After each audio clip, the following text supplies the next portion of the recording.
in and out of consciousness for what must have been a few days, I woke up to what I thought was a house, though nothing like I'd ever seen before.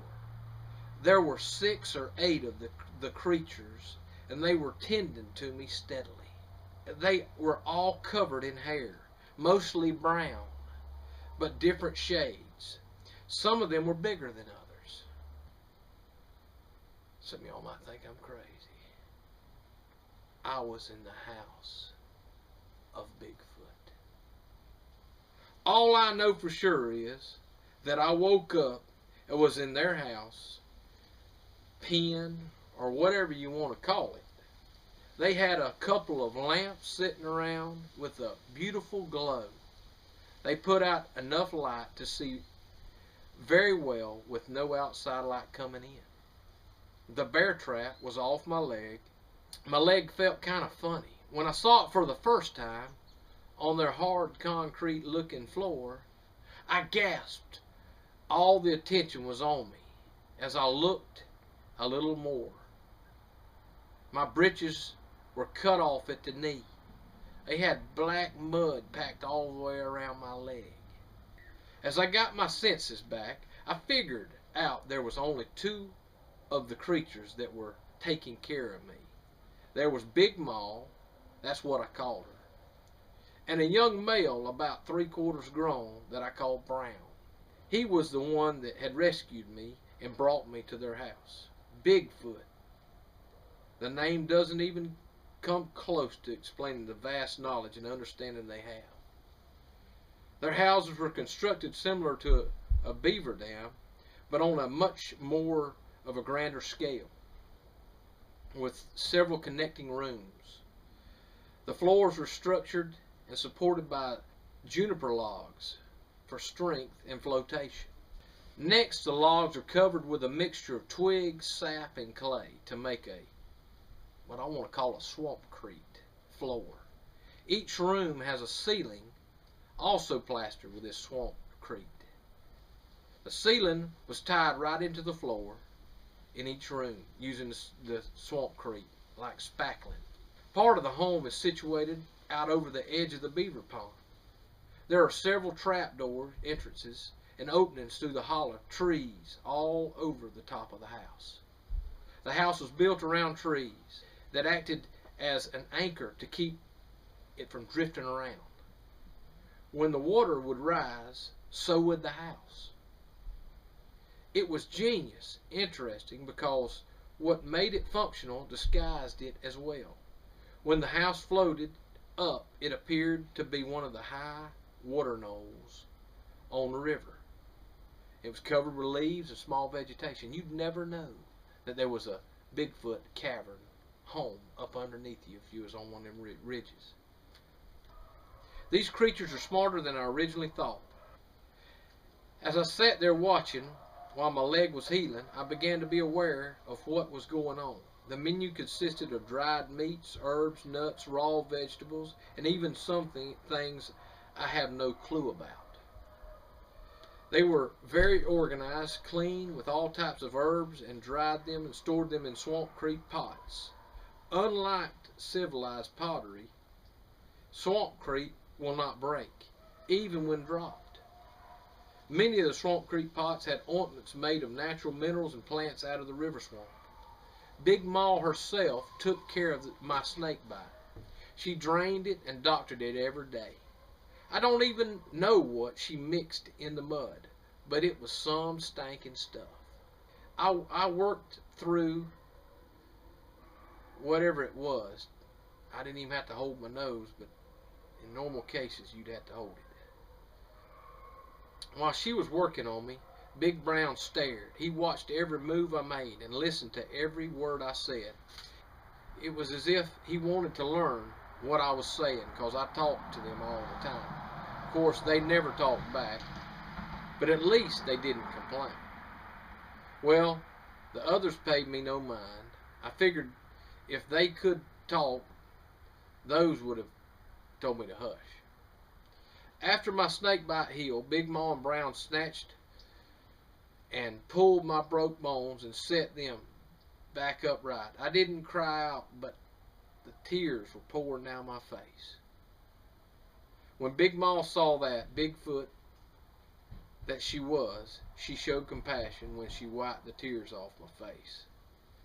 Brown took over, then tied splints around my leg, and Big Ma covered it in, you guessed it, swampcrete, for my own customized Bigfoot cast.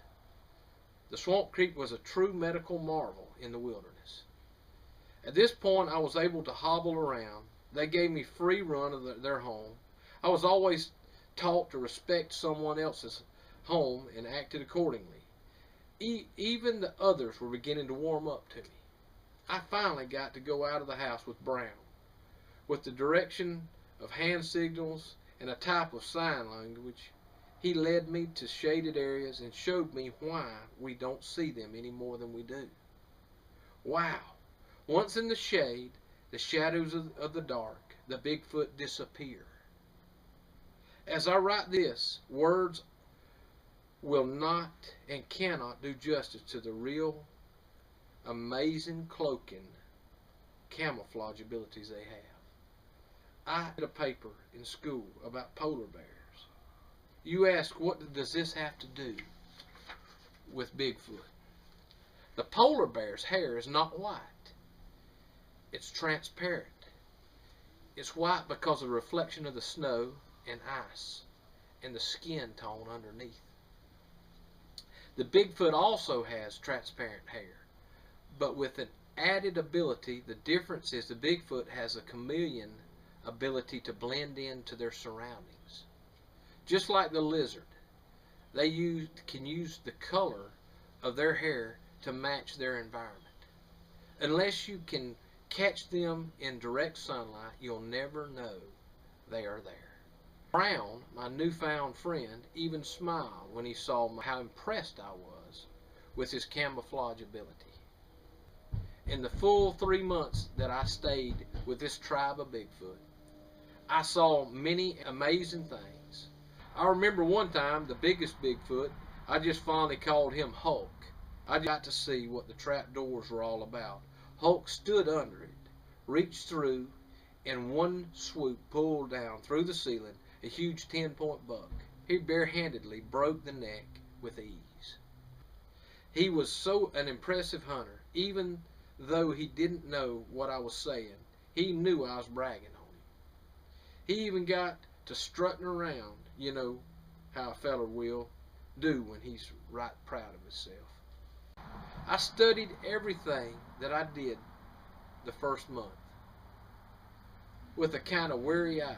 This tribe is a tribe of thinkers with a lot of animal in them, but definitely not in the ape family. As my healing continued, by the second month, I felt the mutual trust. I even felt like a part of their family. By the end of the third month, I knew it was nearing time to go. They knew it too. The last night with them felt like a real family gathering. We ate, I talked, and they listened. Maybe they understood. I hugged Big Ma. She just patted me on the head. The next morning, Hulk and Brown took me to where my boat was hid out. I'm so blessed that they were there to save my life, and that they did it even at the risk of exposing theirs. I realized my time with Bigfoot family was not a trade-off for them to learn from me about my world. That would not have impressed them much, because they have been watching us for years.